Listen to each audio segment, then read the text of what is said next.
నువ్వు అనుకుంటున్నావు నా జీవితం ఏమిటి ఇలా తగలబడింది అని నువ్వు అనుకుంటున్నావు, కానీ తగలబడింది అనుకుంటున్నావు, కానీ వాస్తవంగా నీ జీవితము తగలబడలేదు. అది దేవుడు ఆ రోజు మోషేకు తెలియచేస్తున్న ఒక అద్భుతమైన పాఠం. అదే పాఠాన్ని ఈ అర్ధరాత్రి దేవుడు నీకు కూడా చెప్తున్నాడు.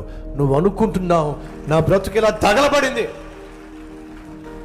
నువ్వు అనుకుంటున్నావు నా జీవితం ఇలా తగలబడింది కాబట్టి నా జీవితంలో ఇంకెన్నటికీ మంచి రోజులు నేను చూడలేను, మంచి గతి నాకు ఉండదు, మంచి ఉద్యోగం నాకు రాదు, నా కుటుంబం సెటిల్ కాదు, నా బిడ్డలు బాగుపడరు, నా బ్రతుకు ఇంతే ఇలాగే తగలబడిపోయింది అని నువ్వు అనుకుంటున్నావు. దేవుడు ఈ రాత్రి నీకు చెప్తున్నాడు, తగలబడింది తగలబడుతుంది అని నువ్వు అనుకుంటున్నావు, కానీ నేను చెప్తున్నా తగలబడలేదు, తగలబడుతున్నట్టుగా కనిపిస్తుంది అంతే. ఇది దేవుడు నీకు చెప్తున్నటువంటి సత్యం.